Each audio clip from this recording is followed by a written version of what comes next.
حضرت امام حسین رضی اللہ تعالیٰ عنہ کے خاندان کی شہادتیں شروع کی گئی، پانی بند کیا گیا، اور قربانیوں کی ایک مثال جو ہے وہ اس خاندان نے قائم کر دی۔ نواسۂ رسول صلی اللہ علیہ وسلم جو یہ جانتے تھے کہ کربلا میں مجھے شہید کر دیا جائے گا، اس کے باوجود وہ وہاں آئے، وہ اپنے پورے اہل خانہ کے ساتھ وہاں آئے اور انہوں نے آ کر خیمے وہاں لگائے۔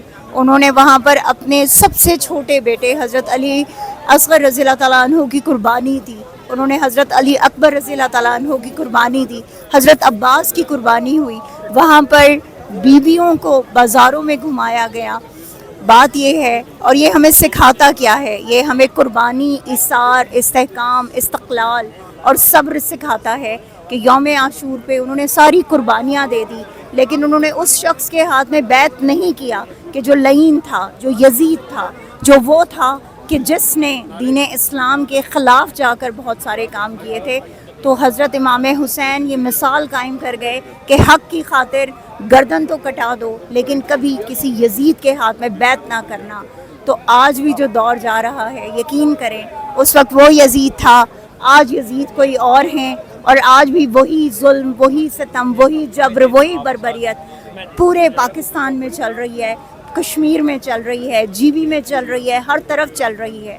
تو کہنے کا مقصد صرف یہ ہے کہ کبھی کسی یزید کے ہاتھ میں بیعت نہ کرنا، اپنی گردنیں ضرور کٹا لینا۔ آج کیا سمجھتے ہیں کہ کربلا کا کیا پیغام ہے آج کے اس معاشرے میں ان لوگوں کے لیے؟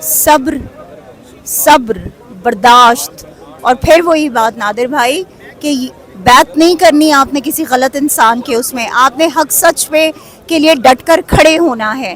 آپ نے جھوٹ کا پرچار نہیں کرنا، آپ نے نفرتوں کا پرچار نہیں کرنا، آپ نے محبتوں کا پیغام پھیلانا ہے، آپ نے ایثار کا پیغام پھیلانا ہے، آپ نے قربانی کا پیغام پھیلانا ہے، اور آپ نے اس سچ کی، اس حق کی بات کرنی ہے جو اللہ سبحانہ و تعالیٰ نے قرآن پاک میں جس کا ذکر کیا ہے، جس کے لیے اس نے انبیاء کرام کو دنیا میں بھیجا، جس کے لیے صحابہ کرام دنیا میں آئے، جس کے لیے خلفائے راشدین نے قربانیاں دی، جس کے لیے اولیاء اللہ جو ہیں وہ جس کا پرچار کریں، اس حق سچ کے لیے کھڑے ہونا ہے۔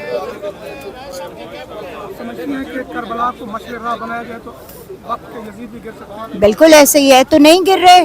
آپ دیکھیں نا، حق اور سچ پر جب ڈٹ کر کھڑے ہیں تو آج چھوٹے چھوٹے بچوں سے جو ہے وہ گھبرا گئے، چھوٹے چھوٹے بچوں کو اٹھا کر جیلوں میں ڈال دیتے ہیں، چھوٹے چھوٹے بچوں کے سروں پر بندوقیں رکھ کر ان کے والدین کو دھمکیاں دیتے ہیں۔ تو یہی ہے نا، کربلا یہی تھا۔ کربلا میں جس طرح حضرت امام علی اصغر کو تیروں سے جو ہے شہید کر دیا گیا، تو وہ کیا تھا؟ یہی سبق ہے نا۔ تو آج کھڑے ہونے کی ضرورت ہے، حق اور سچ کے ساتھ، اور ڈٹ کر کھڑے ہونے کی ضرورت ہے، گھبرانے کی ضرورت نہیں ہے۔